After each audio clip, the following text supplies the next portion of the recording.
Once a DJ is brought to you with the support of Vinyl Underground Record Store. Since 1993, VU's been shipping new and used underground house, techno, disco, hip-hop, soul and more worldwide from Northampton in the UK. They're your go-to store for upfront releases, repressed classics and deep digging for undiscovered gems, and they're a great crew to deal with who really care about the music and their customers. To show their support to the Once a DJ community, they're giving you 10% off your next order. Just head to vinylunderground.co.uk and use the code ONCEADJ10 at checkout, and you'll also get free UK delivery on all orders over £100. That's ONCEADJ10 at vinylunderground.co.uk.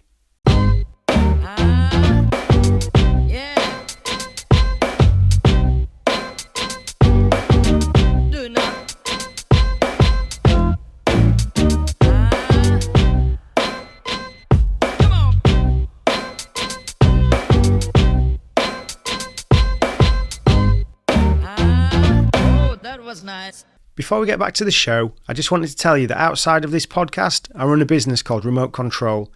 That's remote-ctrl.co.uk, and basically it's where I get to do what I love: audio and video production, design management, all of that sort of creative stuff.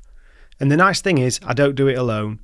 Over the years, especially through DJing, I've met some seriously talented people, from producers to designers to videographers and more, and we've built this little network where we can pretty much take on any creative project. So whether you need a podcast edited or a video produced or branding work or whatever, we've got you covered. It's honestly been one of the most rewarding things I've done, working with people I actually respect and enjoy collaborating with. So if you've got a project in mind or you're just curious about what we do, head to remote-ctrl.co.uk and let's chat. No pressure, just good creative work. That was nice. Welcome back to Once a DJ, the show where we look back at what brings us together and what sets us apart. It's great to get back DJ Design, who we had on last time, but we barely really scratched the surface of a lot of what you did. We talked a lot about things that were around you and your early years, but we didn't really get into you as a beat maker. So yeah. I think where we'd left off, we just talked a little bit about Gather Round, your first album that came out on Stone's Throw, but we'd not really talked about Foreign Legion. Yeah, that's true. Kind of very vaguely touched upon them. So if you could talk a bit about that. Okay. Well, once again, what's up, Adam? Good to see you. So yeah, let me try to summarize it because I do tend to go on. But so a friend of mine, Zach, and we went to junior high school together, and Zach and I quickly became best buds, really close friends.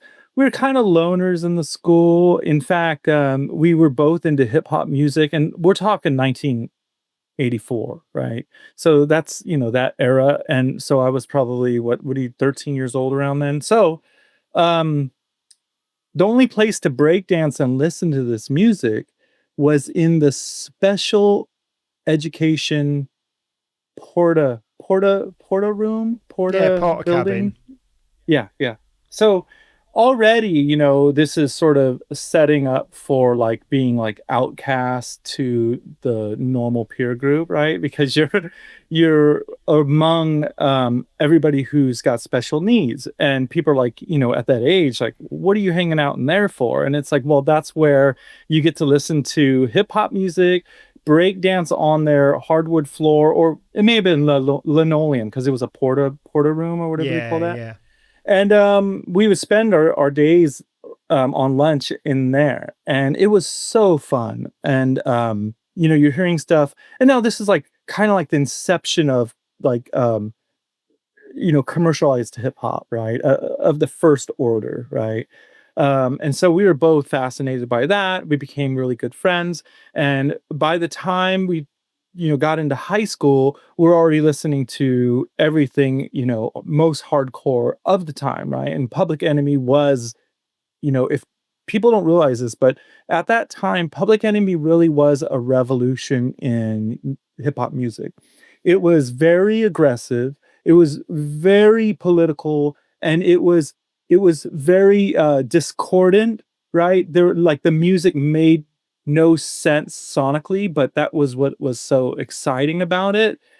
And at that time, Zach and I wanted to finally join and create a rap group together. So we both saved our money, and we both saved our money. It was $15 an hour to go to the local studio, which was basically a metalhead guitarist guy who had his own homemade studio, really done well in his garage, right? And I took, some of the records that I thought would work, and sampled them on his I think it's called a Kawaii keyboard, Hmm. and it had a sampler, but it didn't have a loop function, so you had to press the button over and over, and sometimes there's that gap, right? And so he could play piano a little, the engineer, and so every now and then he'd be playing the loop. Let's imagine like a 2-bar loop playing over and over that he's doing, because he wouldn't let he's at that time people wouldn't even let you touch their stuff. You know what I mean? It's just a Yeah. keyboard. He wouldn't let us do it. And so every now and then he would play the loop. So imagine a 2-bar loop playing with all the music, all that at once, right? The whole loop of music, and he would play it I'm gonna have to sing it, so it's going like doon doon doon doon doon. Then he'd go do do do do do do do do do, and like the whole loop, you know what I mean, with all the sounds. The drums are like going up semitones, you know what I mean. I'm like, don't do that, just loop it. Just loop it, man. And he could not help himself, because you have to do this for like 3 minutes, or back in those days it was like 4 minutes and 20 seconds. It was like the standard for track, right? Yeah. Or 420. And yeah, he would do this silly little thing. He just could not help himself. And we're like, we're paying you for this, like you're cutting into our time. You know what I mean? Every hour is $15. We're splitting that. Anyways, so let me move on. And so we made a couple of tracks, and they were terrible. I'm not going to say we just out of the jump, made like a classic. Now, it taught me a lot. And we both got the bug in us, and we kept like making music together as we saved money and headed to studios, right? And eventually we got something where we thought, whoa, this sounds really good. And that happened to be our first Foreign Legion song. And it was the first I would say like beat that I made that I was like, oh, this is really cool. And it actually works, and that I believe was on the Kidnapper Van album, and it was called Full-Time B-Boy. And Full-Time B-Boy was just Zach and I at the time. And then Zach knew a guy who lived in Oakland who wanted to rap and who wanted somebody to produce for him, but he liked East Coast music. And at the time, in the like the early, well, no, let's say like 96, right around then, right? So that's called late 90s. But he really wanted East Coast hip hop beats. And so Zach's like, you got to meet my friend Keith. And so we started playing around together, and immediately we got along so well. And Zach is just like a real cut up. He's real funny. And Stretch, and he was so funny also, right? And he's this like really big, 6'5", 300-pound guy, and he's not intimidating at all. But at first you're like, whoa, this guy's like huge, like threatening, but he's hella cool, right? And what I mean by that is like he was somebody who you would think would be like a rapper, shoving his way around, and he was actually the opposite, like a total teddy bear kind of guy, right? And so we're like, we should all do this together, the three of us, 2 MCs, 1 DJ, whatever, producer. And he did a song with us, and we all loved it. We thought, oh my God, this is like really working. That ended up being the Kidnapper Van 12-inch that we released on ABB Records. And ABB, if people don't know, I believe like Jurassic 5. No, not Jurassic 5. Dilated Peoples came from there. Little Brother came from there. Yeah. And people like what's his name? Defari, I believe, came from there.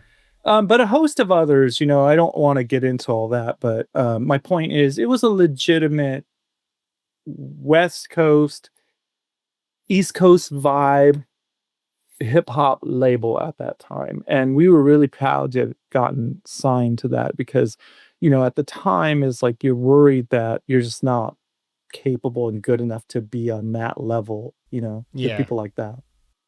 And I mean, we got signed actually before Dilated, I believe. So, Oh, wow. you know what I mean? Yeah. So, I mean, that's a pretty good cosign, isn't it? If you know you're getting a label like that. Yeah, exactly. We felt that we were on top of the world, and we at that time we just felt like nothing could stop us, and it kind of worked out too because when we put that single out, it did really well, and it became like, this is before viral anything, but at the time it was viral in the hip hop community worldwide because of the content, right? I'm a full-time b-boy, right? Making noise, like the chorus, and to say it in the chorus, full-time b-boy making noise blew up. It was really a big record for us, and it got us the opportunity to not only travel to, for instance, like Australia twice. Oh, amazing. We did multiple European tours, all over Europe, all over the UK. We never really got to go to like more Latin countries, meaning we didn't really get to go to South America, we didn't get to go to Spain, and we didn't get to go to Italy. And at the time, I kind of blame that not on us musically, but at that time, this was like the late 90s. Those countries, not all European countries, but those countries were a little behind on underground hip hop. They were still in their, let's go to Ibiza and listen to house music, and they're into techno, and they're into all these like thumping, hardcore rave music. I'm not a huge collector of that stuff. I know a little of it, but I know that's what they're into more. So there wasn't really much room for people like us to go travel out there. So most of the places we went that were like, and this probably too out there, it's like hip hop heads are in Germany, hip hop heads are Yeah. in Scandinavia, hip hop heads are in places like Poland, and and then in places like not really London, but if you go to Brighton and Bristol, and if you go to Manchester, if you go to Leeds, like all the gritty places, no underground hip hop. And that was so cool, man. And in fact, it sort of turned me on to like getting sort of more deeper into underground music, like, so I started learning more about European hip hop and British hip hop and stuff like that. But we were just, making it up as it went along, and we were such jokers that we didn't really take it as seriously as we should have, if that makes sense. Like, we really loved it, but we were just like, let's come up with stupid concepts and hopefully that works. And we'd listen to the song, and if we didn't like it, obviously, or if it didn't sound real enough for us, we didn't do it. But we had too much of a light sort of a sense of humor about everything, and didn't, like, for instance, we didn't take interviews seriously. We would just pack jokes most of the time, make fun of each other, never take anything serious. And I believe that was a problem with our group, that we didn't understand how to work with other people, and especially in sort of like a setting like this, like an interview. We just felt like, well, we're on top of the world, you're not at this moment, and we're just being clowns. Like imagine like, punk, imagine the Sex Pistols doing an interview, right? And it's like, how are you going to settle them down? It's like I showed you my kitten this morning. Like, it's like you can't stop the cat from, running around and try and teach it to read a book. You know what I mean? Yeah. It's like a child has got all this like frenetic energy, and that's how we were. Did you not have a manager then? And do you think in hindsight you would have benefited? We had managers. Yeah, we had managers. Do you think you would have benefited from different managers? Possibly. I mean, I never put that together, but Yeah, I could see that. We did have pretty good management at the time, and I even had like my manager was Chuck D's manager. My manager was Z Trip's manager. Right. So that's a a serious manager, right? Yeah, yeah. So if she couldn't control me, right, like I don't But know. I suppose It like was just if you us, guys were like living as your authentic selves though, then Yeah, you yeah. Like know, I mean, I just we kind of took everything as like what we're doing is it's our own art, and if it's if it's gotten to us, where we were, like, being able to tour all over the place and get interviews in Japan and stuff like that, we felt like, well, we're doing everything right, but in hindsight, I know we are just screwing around too much. You know what I mean? yeah, yeah. So how long did you guys stay on top, and did that start getting you opportunities for like outside production? Yeah, definitely. Definitely. So in the Bay Area, I was like one of the few traditional style hip hop producers. I mean traditional by at the using samples to make beats, there's tons of people who were producers that didn't run in my circle at all, but they were doing, let's say, at that time, like late 90s, early 2000s, they're making synth beats already because they're doing like that Is it that sort of late. hyphy? Yeah, well, before hyphy, really, it was like that late Dr. Dre. Everybody wanted to do sort of like this, not a sample based Dr. Dre, but like that synth where he plays the Hmm. that sample, right? Everybody's making beats like that in the Bay Area at the time that weren't directly involved in an East Coast based hip hop music.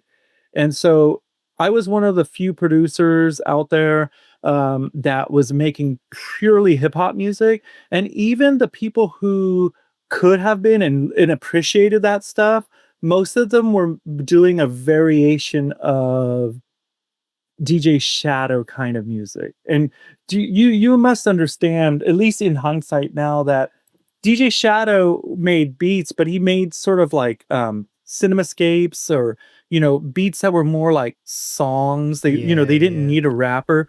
And I was doing beats, you know what I mean? And most people who made beats in remember San Francisco, very artistic, very hippie, very open, they were a little open too much to doing like it's a cross between house and it's a cross between hip hop, but also a lot of DJ Shadow drum programming, right? Yeah. And so if you wanted somebody who was like a real hip hop producer, I was one of the very few.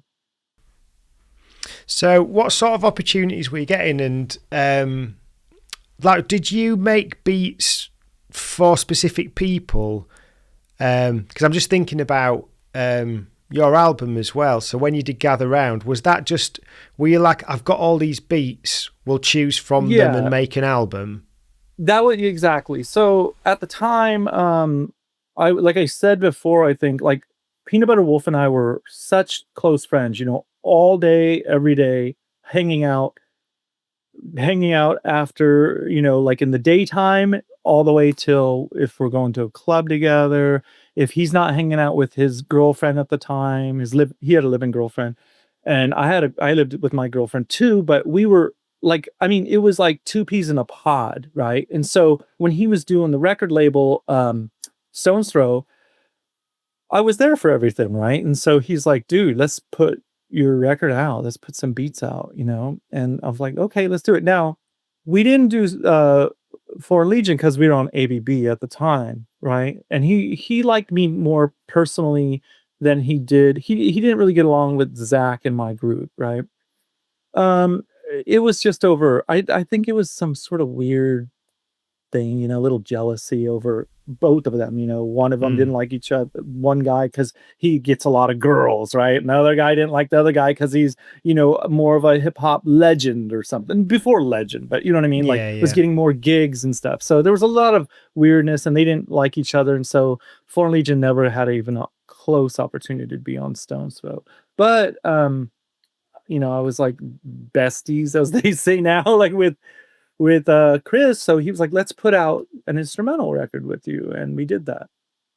And that was still when Chris lived in San Francisco. And eventually when he moved to LA, it was like there was a transition period while my record was out. And that's when Chris took my beats and was like, hey, maybe we should do like rappers over these beats, you know?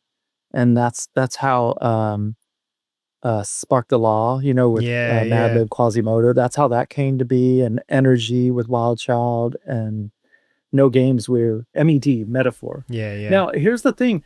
In my opinion, and I have a lot of people who also think this, that is a great EP. Yeah. I don't know if you know that. That record not only has like a variety of different sounds, right? It's got the No Games, which is a smoothed out, like Pete Rock vibe beat, right? It's got a early Quasimodo with this wild rapping that he's doing at the time, where he's going back and forth with himself or whatever. And then you have this really bizarre song, Energy with Wild Child.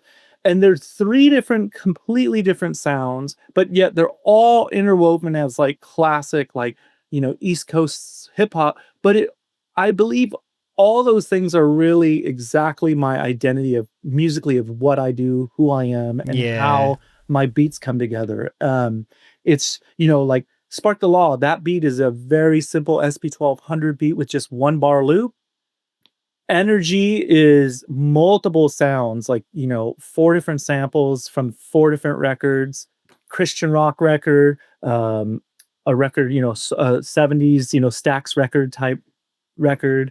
And then No Games is, you know, a piano from a very famous saxophonist, with a bass line that I play, right? A simple bass line that I play. All those were like, you know, from a decade of learning how to make beats, you know? And I think that shows, and I couldn't have asked for a better group of people to rap over them, you know, basically the loop pack. And on top of that, it's like, it just has this like, it's like, I don't know if people haven't heard it, go and find that EP, which is just DJ Design. I think they call it Spark the Law now. That's the EP, but that record, it has everything. Like, at least what I love about hip hop, and so many people who've told me, they're like, this record is classic. I play this all the time. I keep it in my records, you know, when I DJ out. So I get a lot of compliments for that one, and I'm proud of that one. Well, I think with it as well, just another thing to add on to it, that those are really good beats for scratching over as well. So you've got that little... that's another thing. That's Gather Round. Gather Round, people to this day, DJs, like all of them, like, you know, Qbert, you know what I mean? The biggest DJs in the world. Qbert has a very famous routine that had went viral multiple times of him scratching Well Had a Fader over one of my beats on Gather Round. Now, that's one thing that's really interesting, right? Another time, a guy came up to me in a club and was like, oh my God, DJ Design, I can't believe I met you. And then he starts going into why and how he knows of me. And then he goes, I was at a Beastie Boys show when Mixmaster Mike was DJing. They started playing your record, and it was this song called Hey Man. They started playing your record, and Mixmaster Mike was going back to back with it. And the 3 MCs, you know, the Beastie Boys, were rapping over it. And then when he got done with that record, he takes it and throws it out into the crowd and says, this is the record I just played, and throws the records out into the crowd. And the guy, who I don't remember who he is, just a random person that came up to me, was saying, that was how I found out about you. I caught that record. And he goes, and I just could not believe, like, I'm finally meeting you, and I've got this record, and I'm a huge fan of yours. You know what I mean? And he learned it from that experience. Now, that's Qbert, and that's Mixmaster Mike. Then, if anybody has seen the infamous Redman Cribs video, where he goes and shows his crib. Now everybody has a luxury crib if you ever watch Cribs, but his was like a 2-bedroom apartment in New Jersey that was just like a total destruction, a mess, you know? But he goes and shows off all his gear at one point, and then he goes, "Oh, and these are my records." And they zoom in, and what was the like second record he zooms in on? Gather Round. Amazing. And I have to say, I could go on and on with stories like this, and that's how impactful that record has been to so many people.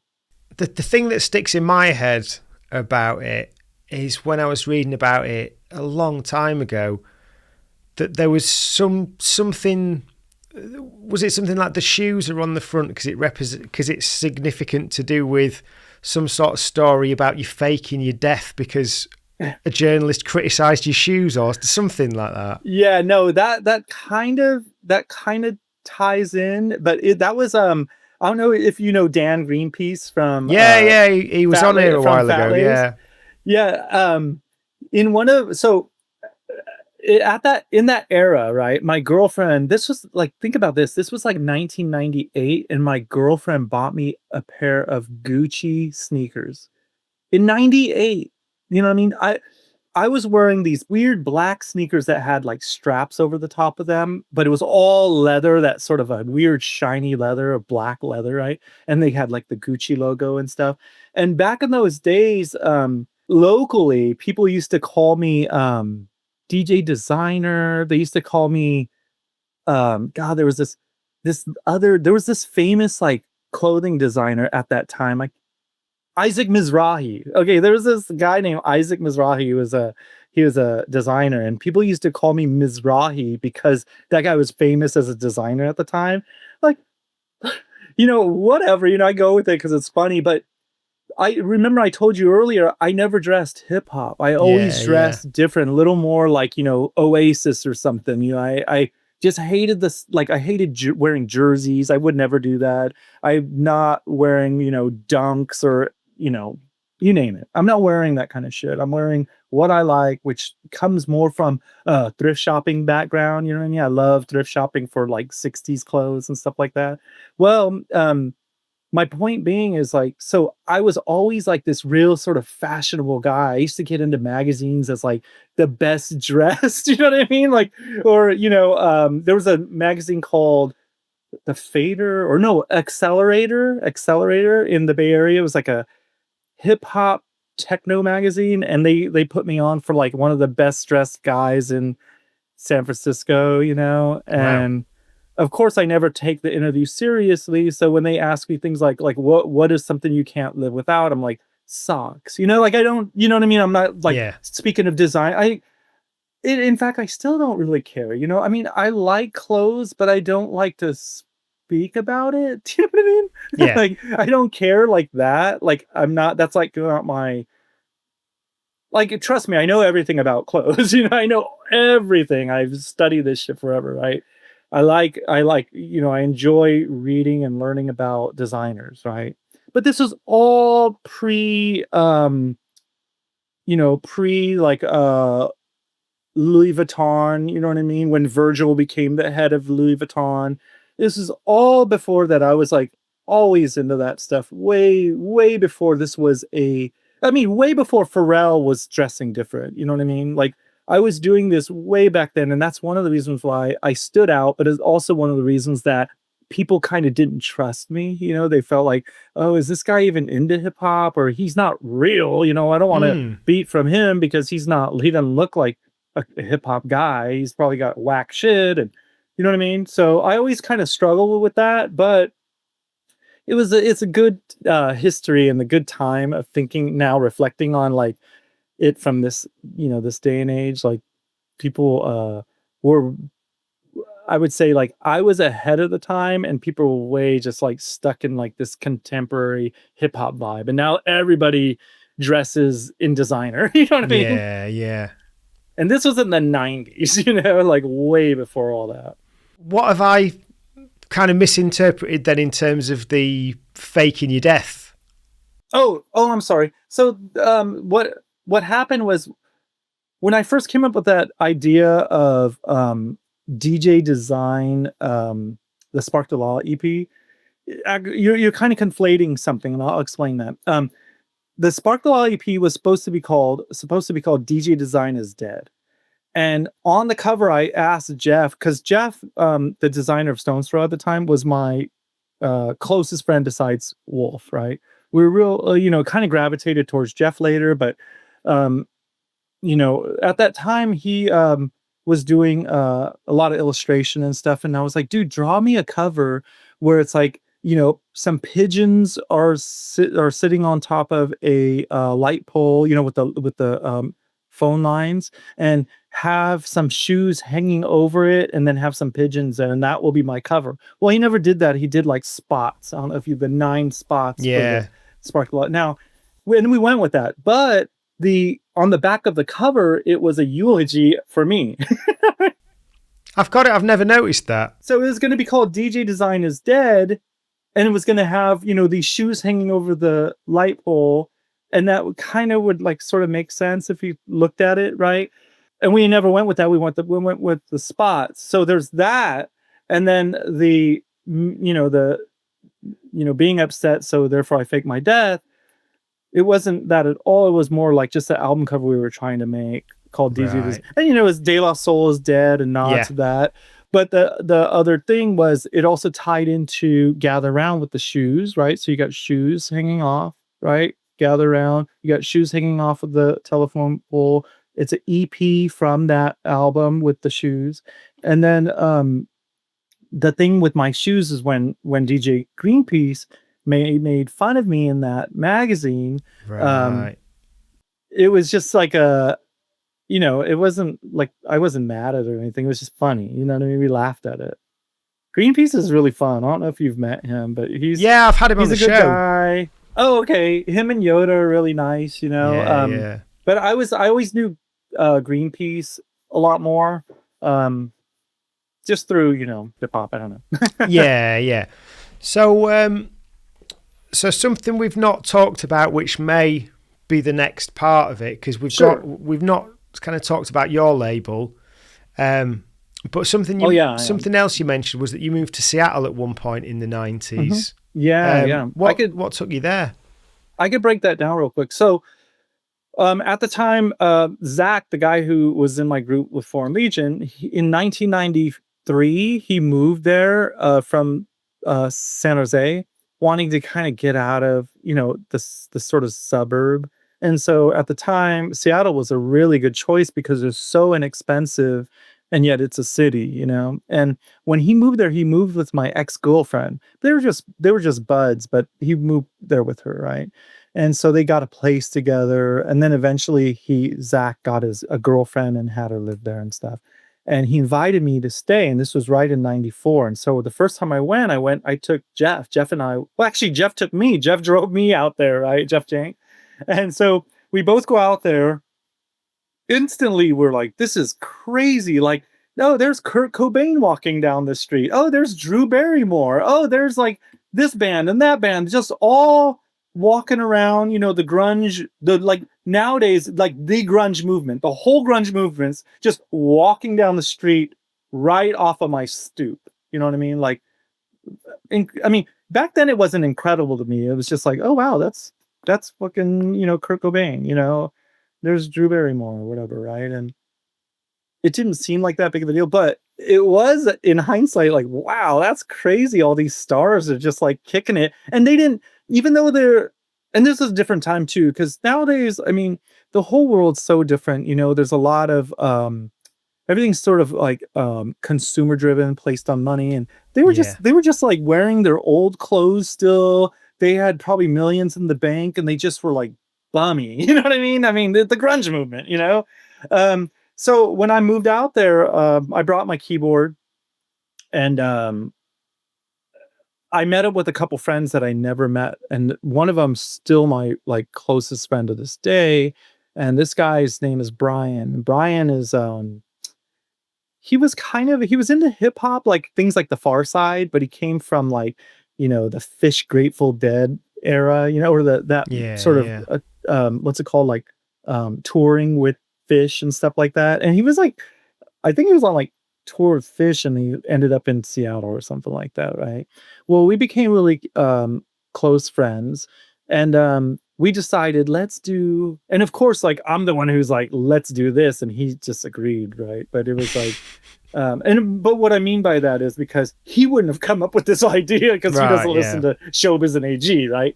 So I was like, let's put on a show with Showbiz and AG, you know? And so we're like, yeah, let's do it. And so we, you know, got some funds together and did that. And it was crazy, dude. Like one of the craziest things that ever happened.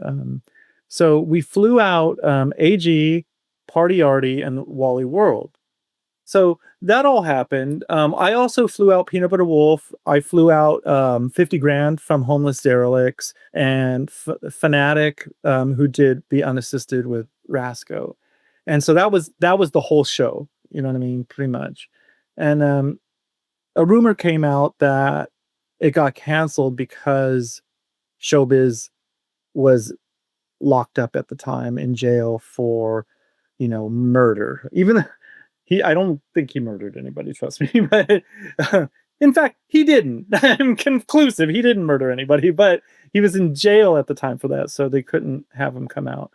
And you know, they're throwing all kinds of rappers in jail. Like Snoop was in jail, or Snoop got thrown in jail for murder. Anyway, so what I was going to say about that is, so yeah, I did a show out there, and then that kind of sealed my friendship with AG and Party Arty. We became really close later on, especially when I started my label, because they were the first people I reached out to say, let's do a record together. And I have a really crazy concept. Now, this was 2003, 2004, around there. And so I was like, let's have AG and Party Arty, but you're rapping over these beats from like Dilla. And now at the time, you know, to be honest, like, AG didn't even know who Dilla was. Yeah. No idea, right? This was just that era. People, not everybody knew, you know what I mean? And Party Arty definitely didn't know. They're used to, you know, they're DITC, you know, they're used to like confirmed at the time, confirmed legends of the Bronx and that, you know, I mean, if you work with Lord Finesse, right? Like, you know, you don't really need to go venture out, you know what I mean? Out at the time, and people need to understand this, that people maybe used email here and there, but we weren't locked into any social media, you know, even things like MySpace were something that you had, but you didn't understand like what the full opportunities of it were. You know what I mean? Like some people did and made stuff, you know, like made, you know, millions of followers off of something that as hip hop people, we don't know what the hell's going on. You know, we just work with hip hop either way. So he thought, hey, that's a good idea. Let's do it. Right. And so I flew him and Party Arty out to San Francisco for like over a month, like a whole month. They're just staying with me in this. So at the time I had a record label that the label was on the, imagine this, the label's on the first floor and there's a studio in that, there's an office space and then there's a studio space. Then upstairs, you go upstairs and there's 2 units. One is a 2 bedroom and the other's cookie cutter, another 2 bedroom, right? Just the same. So we had all this space, tons of parking in the back in San Francisco. And we had this huge like compound, right? And we had the record label that was going on there. And so when we would have people work with us, we just fly them out and they just stay in one of the apartments, like their own apartment for the time, you know, like private. We take care of everything and just hang out, make music, and then take them to dinner, take them to lunch, you know. And we put out AG's Get Dirty Radio that way. And that was a blast. It was really fun. And we had people like, some of the big producers were Jake One. We had Tommy T from Norway, who's apparently like a legend out in Norway as a producer, hip hop person in general. And then we had Madlib and Jay Dilla. And then we had my own production.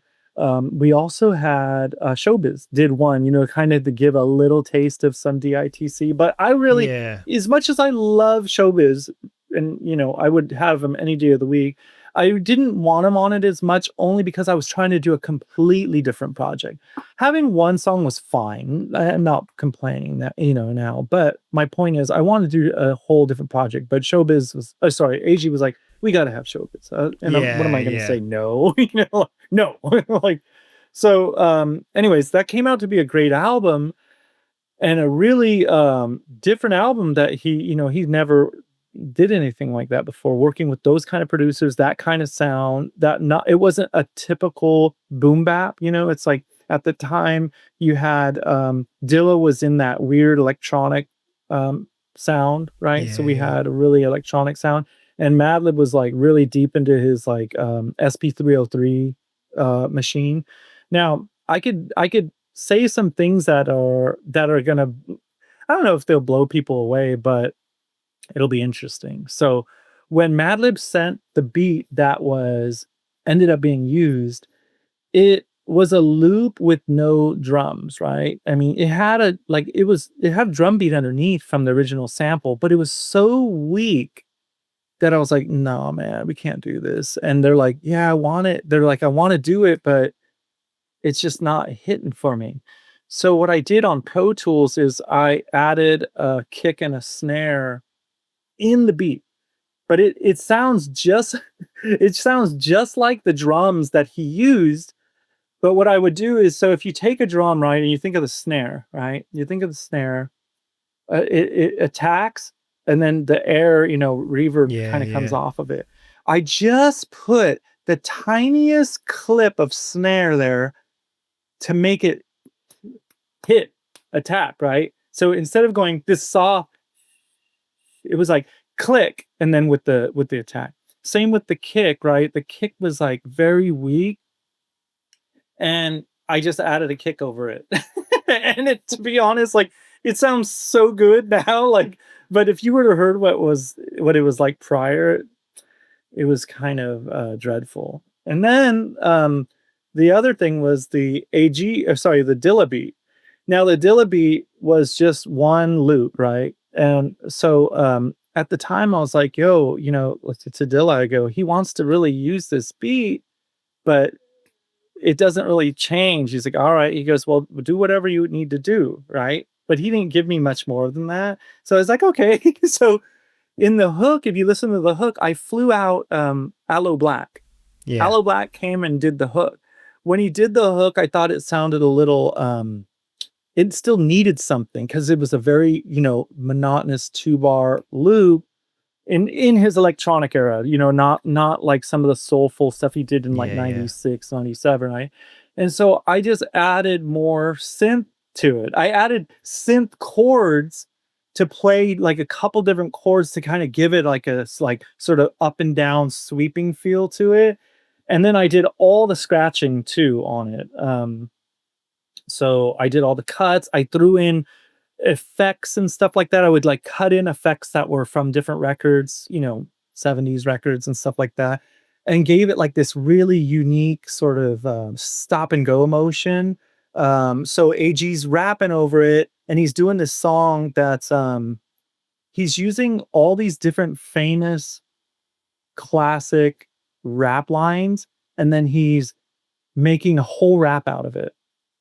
And so it was cool, but it still needed more. So I did a lot of dropouts. I did a lot of scratching. I did like drum fills and, stuff like that into it. So if you listen to both of those back, like Get Dirty Radio was the record, and, the song with Madlib and the song with Dilla, those were both basically co-produced by me. Yeah. You were doing quite a lot. You've got quite a lot of credits for doing cuts for other people as well, haven't you?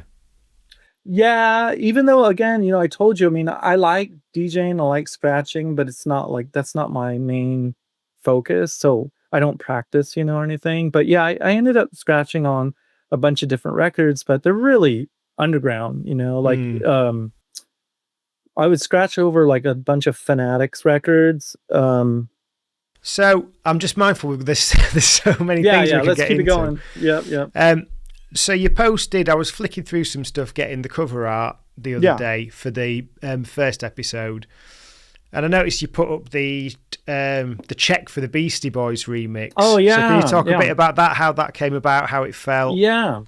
So at the time, I was telling you that Foreign Legion was Prozac, Mark Stretch, and myself. Well, one of the guys who managed or was A&R for Grand Royal Records became a fan of Foreign Legion, and one of the reasons was during I can't remember, it was the 10th or 15th year of Fat Beat's anniversary show.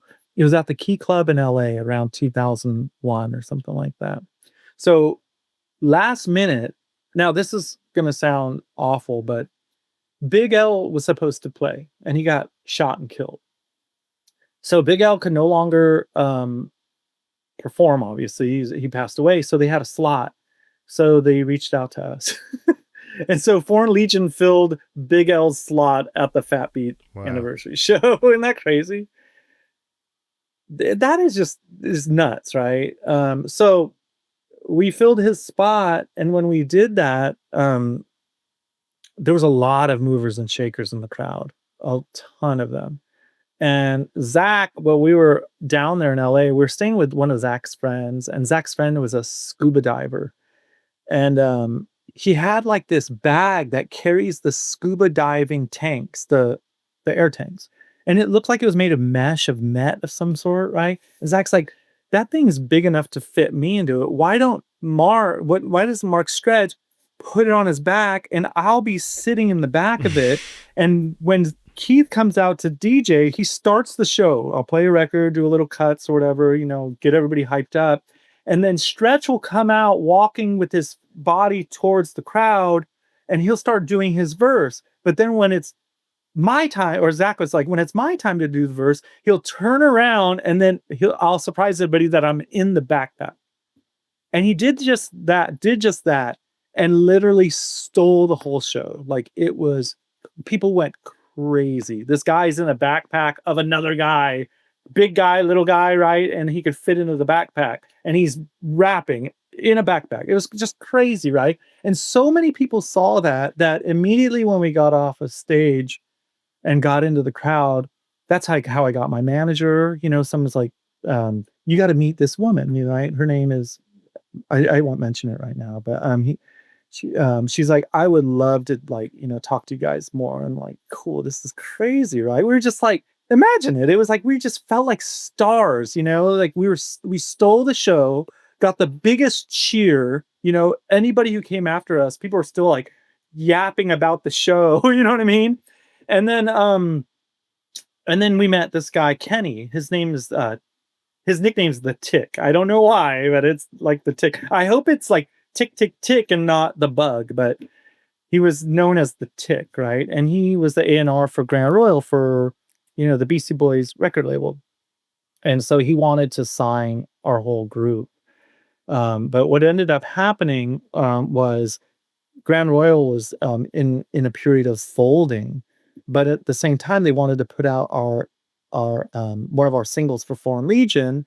And then apparently the Beastie Boys really liked my production. And then they had me do a remix for this song called Negotiation Limerick File. And so we flew out to the Grand Royal Studios. They one of them gave me like this, what is it called? Paul's Boutique. You know how the cover's like this giant gatefold? They gave me an uncut gatefold, right? An uncut gatefold with their you have the white area on it, around where they have to cut off the trim, Yeah. And so it was perfect for just putting in a frame. And my dumbass gave it to my friend Brian as like a gift. And because of that, it's gone. It no longer exists. He doesn't have it. I don't have it. I mean, imagine that. I mean, imagine just like the value, but then the sort of personal value of that, it's gone. But either way, so I did a remix for Negotiation Limerick File. They paid me like $5,000, which, that's like $10,000 in this era, right? Yeah. So that's not a bad chunk of change, But what happened was they only ended up putting it out on digital. So the official EP that or single that came out had what's his name again? Nakamura. Oh, Dan the Automator. Dan the Automator. Dan the Automator. They had Dan the Automator and some other people. I can't remember. Sorry, but Dan the Automator was one of the remixers and somebody else. And they took my song and they decided to put it on as apparently Bill Gates was starting this website called mp3.com, right? And so it was going to be like a teaser to join mp3.com, and they were tying it into the war. What was the war with like Kosovo?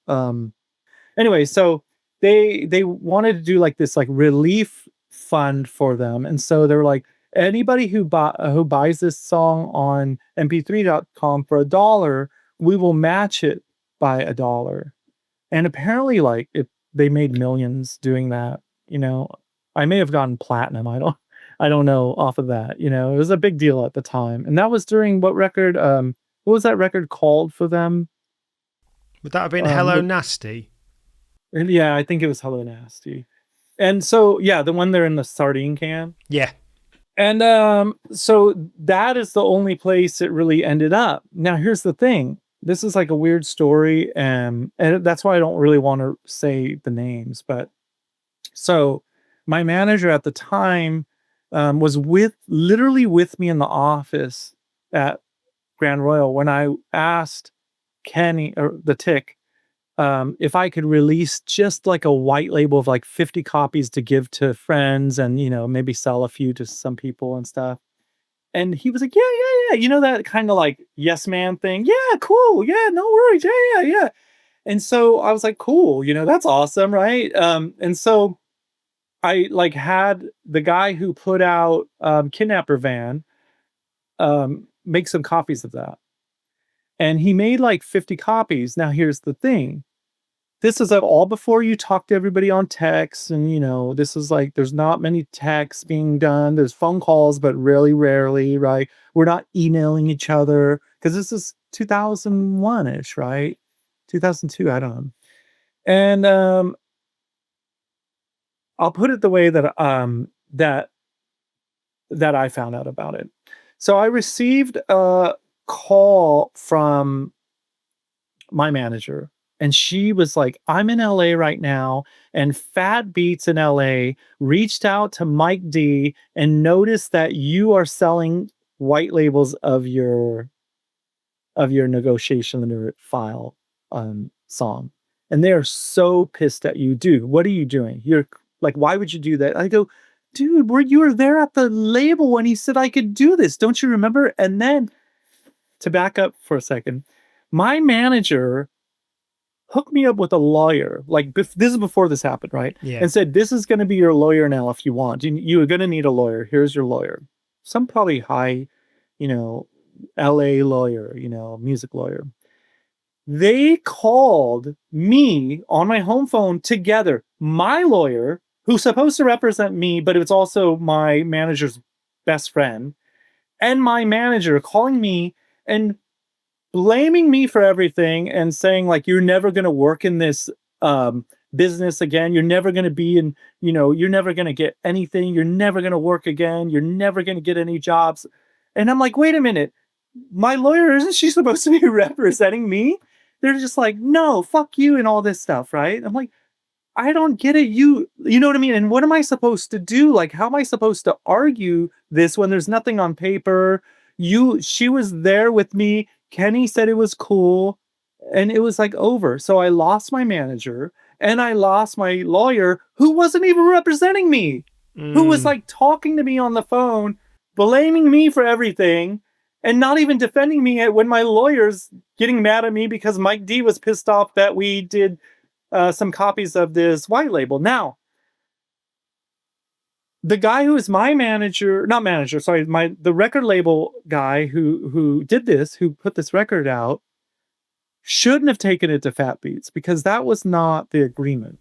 Yeah. The agreement was we were just going to have some copies for us.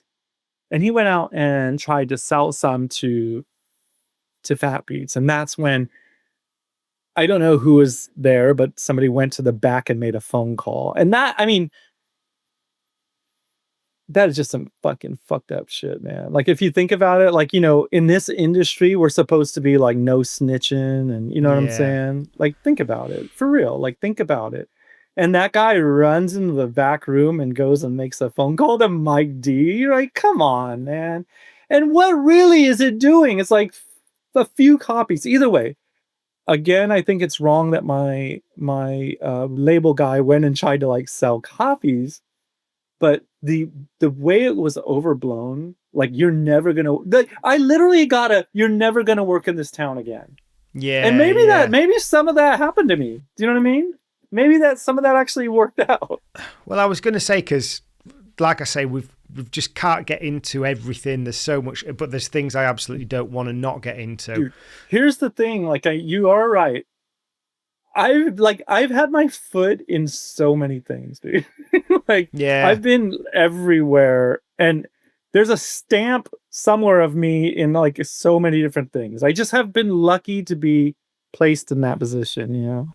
Yeah, and something I do really want to make sure we get onto is the here and now. Oh yes. So just on the back of that, because in my research, I kind of saw that you did have about a 10-year hiatus at a point. Oh yes. I don't know if that's accurate, but no, that's about right. Was that because of this incident? No. You were talking about probably from 2010 to 2020, right around then. Yeah, that hiatus was, oh my God, it was so bad. So what happened was my record label ended up folding, right? And this was like the weirdest like turn of events that happened to me. So I ended up running out of money for the label. I no longer could live and work in that compound that had the label, had the 2 units. I owned a really nice car. I had like a beautiful turbo Porsche. I had to sell that. The girlfriend at the time left me. No, this has nothing to do with drinking or drugs. You know what I mean? Like, I don't drink or do drugs in any way close to like needing, you know, an intervention. I still don't, you know, like, and I also lost, and imagine this, at the same time, I lost my cat. my friend took my cat to his house when I had to move out of that building. He took my cat up to his house to, you know, bring the cat to his house so I can move up there and live with him for a while. And he's like, I opened the car door and the cat jumped out and he was gone for good. So I lost my cat, I lost my girlfriend, I lost my car, which was a beautiful Porsche, and I lost my house, I lost the label, and I just had like literally nothing. And it all stemmed from running out of money. And then that housing crisis happened in 2009. Was that downloading any sort of contributing factor? Oh, hugely, because people weren't buying our music. We had tons of vinyl from Get Dirty Radio and Carte Blanche and CDs that were just like being tossed in the dumpster, you know, because they just were not selling, you know. And at that time, Mega Upload and LimeWire and all these things were just like on fire, you know? And so it was very hard to make any money. You know, I would tell my label manager and the interns, do whatever you can, like figure it out. So maybe you could like call labels all across the US, try to sell some records, try to like make a goal for yourself. And I'd be like, try to make $1,000 today, you know? None of that happened, man. It was way too hard to sell like 5 records to a record store at that time. So yeah, things were really bad. So it's just sort of like this mix, you know, of the housing crisis happened, everybody was going broke, and LimeWire and Mega Upload and YouTube, everything was just free, you know. Hard time to start a label. Yeah, so what did you do in that time then? You mean within that 10 years? Yeah. I had to like rebuild everything. So I put a bunch of stuff in storage, but then I would run out of money and I had to sell. And I'm not saying I run out of money because, I needed it for drugs, No, I ran out of money because I needed to pay rent, And I'm like, oh man, and I didn't go to college. I was basically just take a hip hop person with, who makes beats and throw them out into the wild, like my whole life has been just luck, like just running on luck the whole time.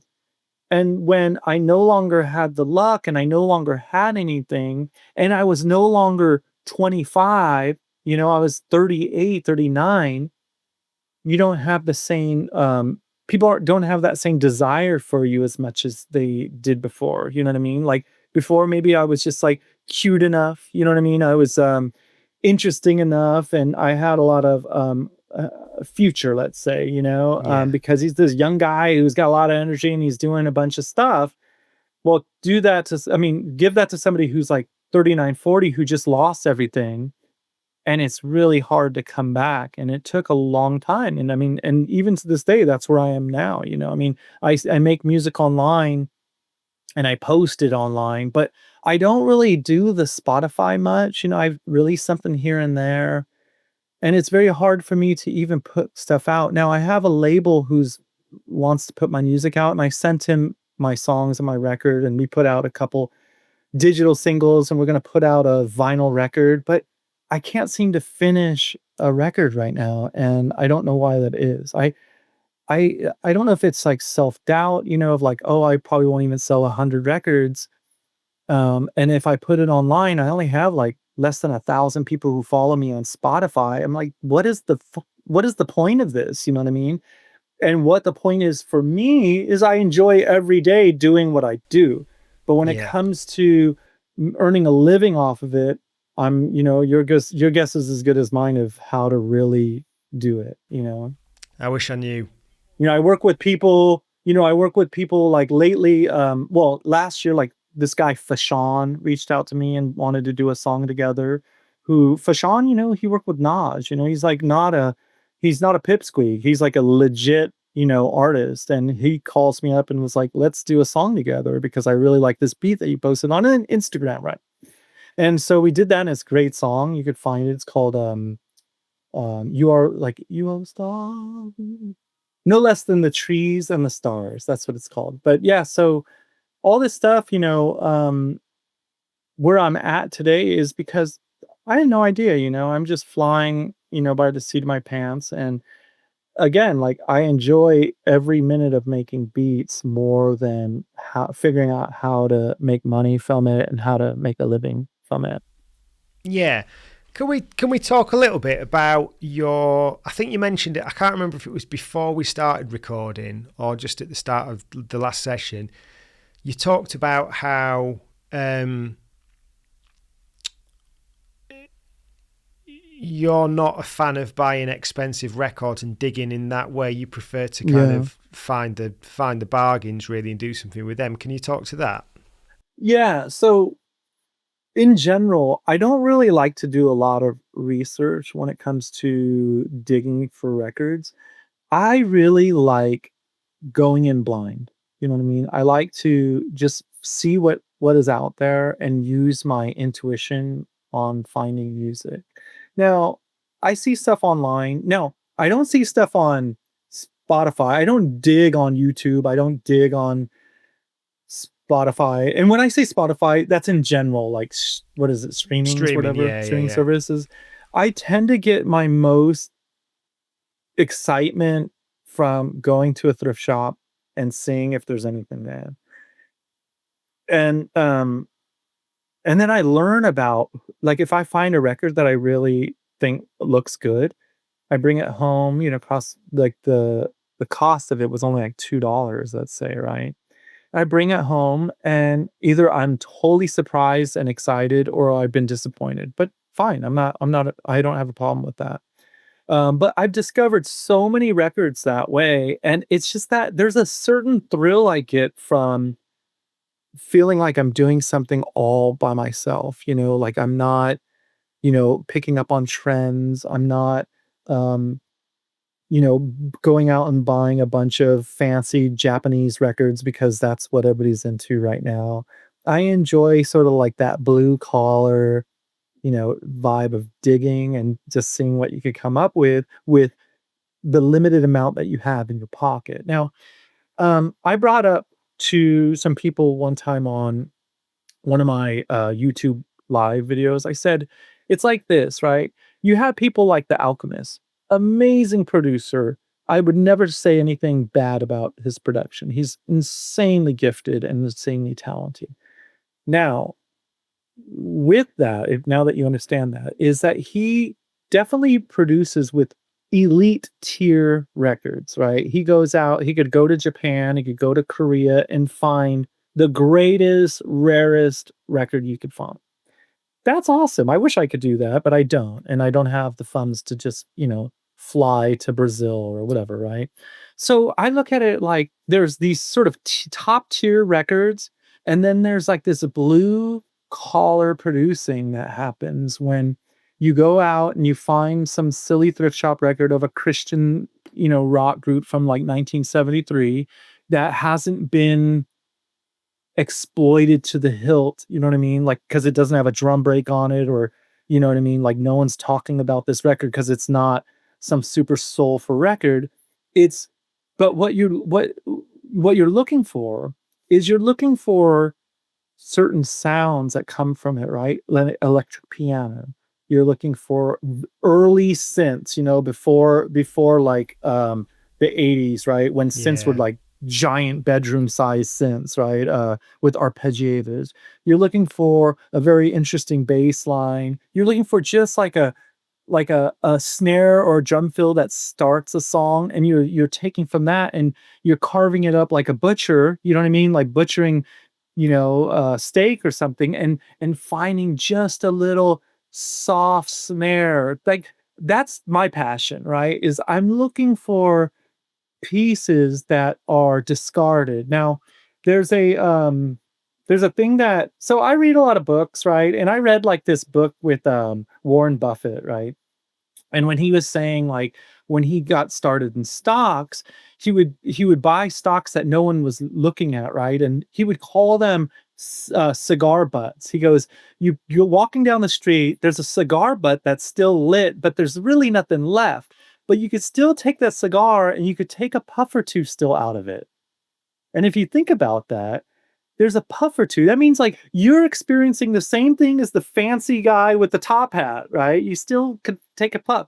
Now, I'm looking at records that way. Like, there's a record and it still has a puff. It's still got a little, like, one kick or one snare, or it's got a little loop, or it's got a little synth that you could use as like a, on the turnaround, to make a little sweeping noise, right? I get excited, like that is my passion. You know what I mean? It's like those things, or for instance, like another artist that I really looked up to was a guy named Joseph Albers, and he used to do a series called Homage to the Square. And it's a series of squares within a square, and they're like pure yellow paint, pure turquoise paint, and orange paint in the center, right? Of just 3 or 4 squares. And I read interview, maybe when I was like 19 years old, like this was 1989, I read this, and he was saying he loves to buy, let's say, an azure blue, tube of paint from, let's say, somewhere in Nigeria, and it gets shipped to him. This is like he was shipping these paints to him in the 50s. And he goes, and I don't do what most painters do and mix those paints together to create a color. I'm using the pure color that it came with, and I'm painting like a square, and then I put another square of a yellow that I got in Scotland that is like, a daisy yellow or something, right? And he was like, and I love the way that they vibrate and they contrast each other, and that is what excites me. That's how I feel about these records. Yeah. Does that make sense to you? Yeah, like I've been working on a new mix with someone, so like we're doing half of it each. I'm going through like, because I'm kind of like you with digging. Mm-hmm. I think for me, and just to caveat on Alchemist, I have got a record that was inexpensive that Alchemist did use for a beat on Freddie Gibbs. So he's not exclusively the ridiculous ones. Oh, no, I'm not saying that. I was trying to make a broader point. Yeah. Yeah, like I'd love to go and see the records that he's using. Like it's a different world of shopping. If I could like put a point on that, I was saying like the way that this guy, Joseph Albers, could take these paints and get excited just with those paints, right? And put them together. That's how I feel with beats, right? I'm taking a snare from this 1973, record that's just nobody gives a shit about and mixing it with this weird Christian rock record. And then I put these things together, pure, not affecting them. And then they become magic for me. Yeah. That's what it's all about. See, with me, like, yeah, with sort of making this mix and just like going through all these old rock records for the breaks and stuff, and it's just so exciting when you're like, know it's something that's not been done to death. You found it for go £1. to Ted, go to Ted Nugent records for drum fills. Like today, people use like these big, exciting, like not just a do. They're using a right, those drum fills like that. Go to Ted Nugent records. Like I don't sample much from that kind of hard rock, but those drum fills are just crazy. So I would look into that. Some of the artwork on them is amazing as well. Oh yeah, definitely. Really crazy. Yeah. So I think now would be a good point to do. There's a couple of like I say, there's loads of stuff, but there's a couple of things in particular. When we were talking beforehand, it was really interesting that you mentioned that you do Uber Eats driving, because it's just not something that would come into my head that a DJ and a producer would be doing. So it'd be cool to talk about your, I guess, kind of like how you support yourself now, because as well as that, we can talk about your Patreon and other projects around that, and the newsletters and stuff, because I think it's important to let people know what you're doing, how you're bringing people together. I could explain really quick about that. So, my making music and making money from this is not consistent at all, right? I wish it was. It's just not. But and I get lucky, so I do a combination of things, like people would call it like, I don't even know what they call it, gig work, but it's not. It's like the gig economy. So yeah, I'm living in the gig economy just like everybody else. I wasn't lucky where I could buy a house, I just was a music guy, I never really did much with that, right? I just like got lucky until I wasn't lucky, like I told you earlier. But so today I tend to like make money doing a few things, right? Lately I've been selling some beats, right? I sell beats to different rappers. Lately this guy named Hus Kingpin reached out to me. Oh yeah. We're talking right now. I don't know what will come of that, but this is the kind of like level that comes to me sometimes, to work. And then another guy, really nice guy, total altruistic. This guy named August Fanon reached out to me and was like, "Hey man, I really like your beats. Let me send a pack of yours to Makami." And I was like, "Dude, that would be great." So I sent him a pack and he sent it to Makami. I don't know what's going to come of that. He goes, "If something comes of it, cool. If it doesn't, we tried." And I'll keep sending him more, but this is like the level of people who come to me and say, "Dude, I think you're the shit. Let's try and like do something," right? Yeah. And then there's a bunch of other people who reach out to me that haven't even gotten their foot in the door. And generally I say to them, "I would love to hear your stuff first." Now, I do need to dial that back because I really need to make money. So I want to sell beats, right? But it's really hard for me to sell beats when I hear rappers that I don't feel have reached a level that my beat would work with, right? Like I don't want like, let's like make it hip hop. I don't want like some clown ass rapper over a beat like mine. Let's be honest. I want a good rapper, right? Now, you could be a new, young, and up and coming, but I could hear talent. I only been listening to hip hop since 1979, right? So I could hear talent. I could hear the way people rap and tell you whether or not it's good, especially good for what I'm doing, right? And so I listen to a lot of people. They always say, "Hey, I want to work with you. Hey, I need that beat or whatever." And I barely ever work with anybody unless I'm excited to work with them. I usually say no, even if I need money. Yeah. So that's the problem with being an artist, right? But it's your personal brand as well. You don't want it to Yeah. be like, oh, he's someone that's got no quality control over Yeah, the yeah. overall output. Yeah, it's tough. It's tough, right? So there's that. And I also make money selling records that I have. I have thousands and thousands of records, and I'm always collecting more. Now, here's the funny thing I always think to myself. It's like, dude, I'm going to be getting rid of all of my good records and replacing them with easy listening thrift shop records and Christian rock records. And one day I'm going to turn around and it's all going to be just shitty thrift shop records, and all the good records, all the classic hip hop, all the, every record that's from Slum Village, from Jay Dilla, from Madlib, because those sell really fast and for a lot.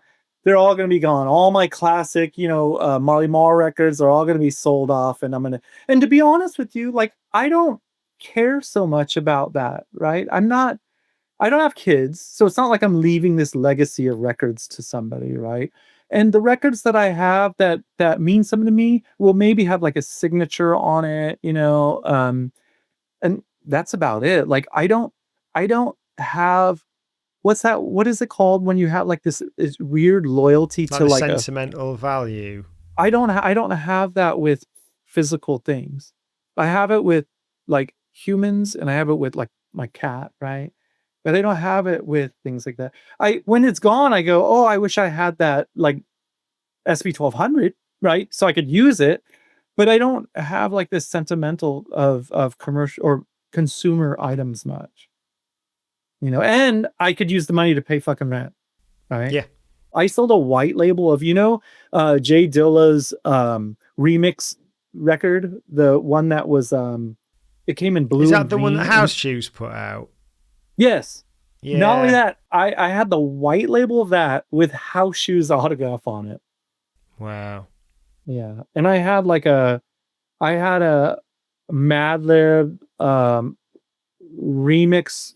He remixed that Peanut Butter Wolf song with Planet Asia. Is it Run the Line? No, that was Rascal. I sold that one, the white label to that too, I think. Anyways, but Madlib remixed it, and it had this really great what are they called? A xylophone or vibraphone, that the same one that Pete Rock used for that really famous beat of his, that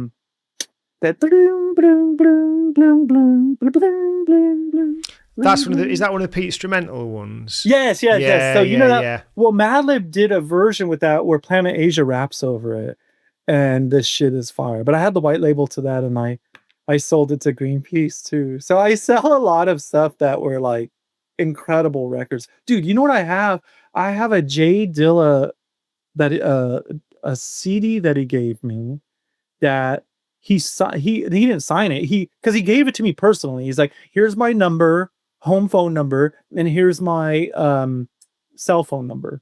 And so it's got his writing of his numbers, and then in it is like one of the more famous sort of beat tapes of his, And I have that. I have this Madlib beat cassette tape of stuff that he's never released. Wow. 90 minutes of, with Metaphor and Wild Child and all kinds of different rappers. Some are remixes of just songs that he remixed, for himself personally, like personal tape. Anyways, I got a lot of crazy stuff. Now I kept those. I haven't sold those at all. So I guess those must be the most sentimental things to me. But hit me up now. Well, no, I think fingers crossed you get to keep hold of them, because it would be nice if you can. No, I get it. But again, I don't care too much about sentimental stuff, to be honest.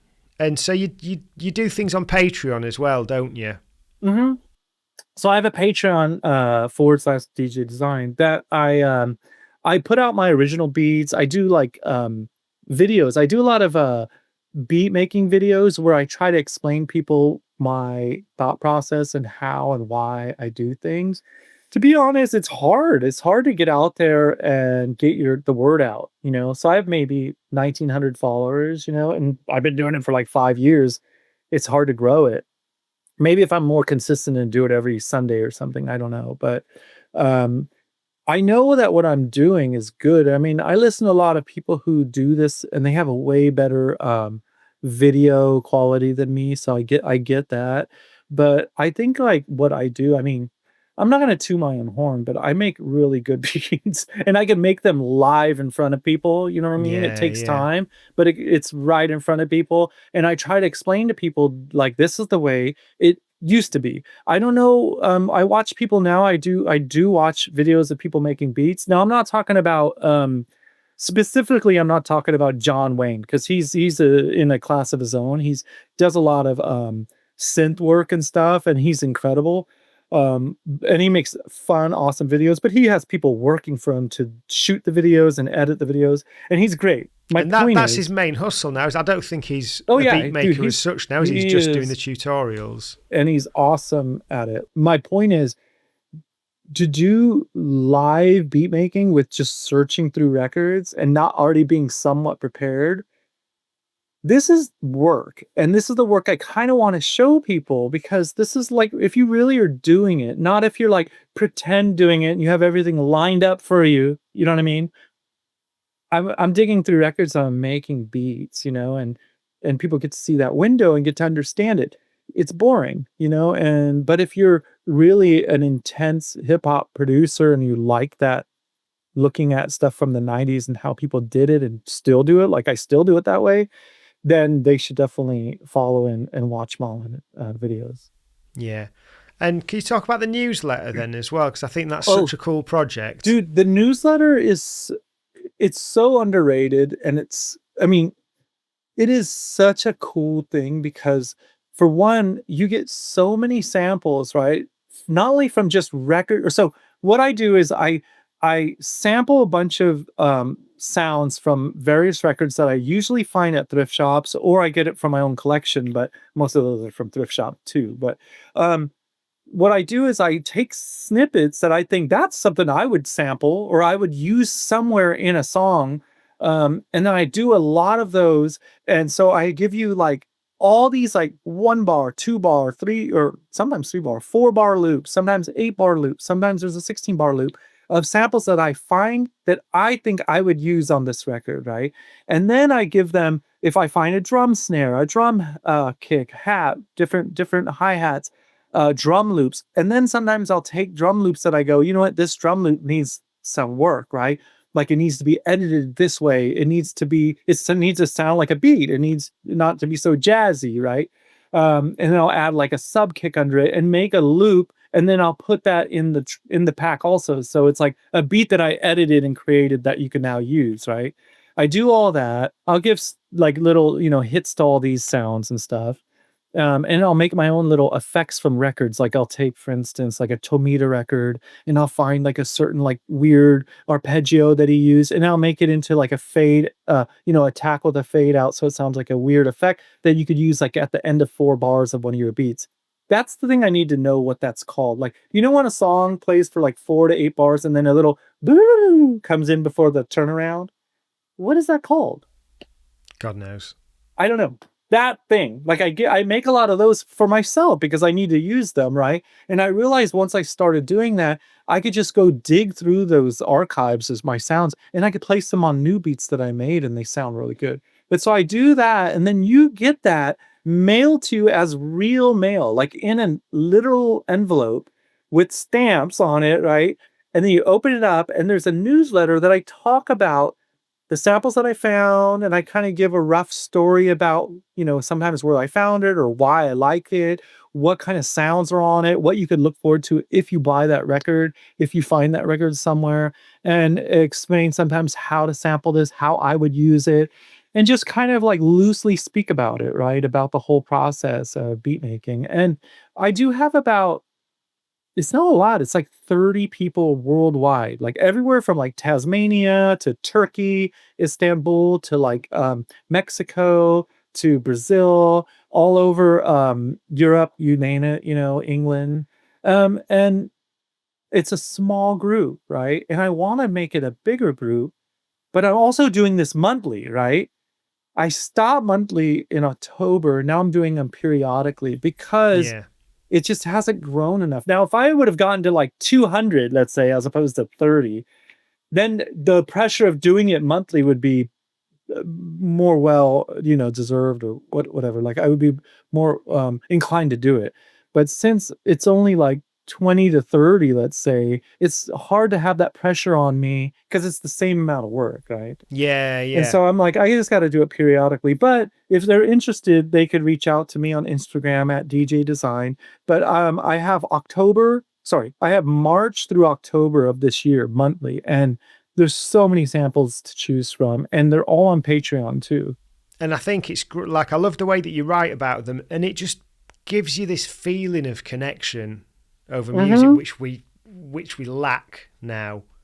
It's almost like, because so much digging is done remotely. And you just could download stuff and move on, right? So I just think it's really nice to have that physical, tangible thing and that connection. I do too.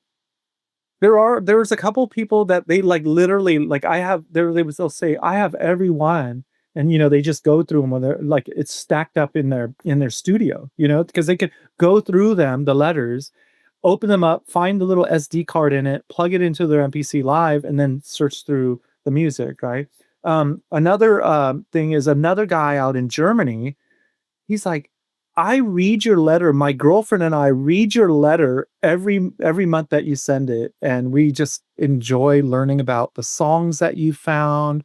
And they just like enjoy that process and feel good that they're getting to read something that's like real and in their hand, like a real letter sent almost like personally to you, Yeah. So different, it's like slow cooking, right? Like, that got really famous, like for, if you're a chef, like instead of fast food, they came up with this thing, slow cooking, because it takes time to make good food. This is kind of how I feel about making beats, right? And that sort of process of sending them these SD cards, they read the letter, they get all these samples that they have to figure it out themselves what to do with it, you know what I mean? But it gives them like a head start in how and what thought process it is to think about samples, Yeah, that's amazing. Keith, DJ Design. Yes, sir. We're at the hour and a half mark. I know you've got to go and do some driving. I gotta pick up my niece. Yeah, thanks very much again for all your time. Anytime, man.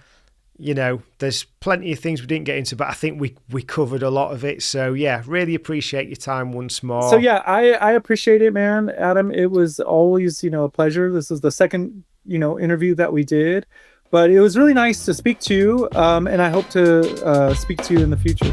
Likewise, for sure. All right, man. Take care. Peace. Take care.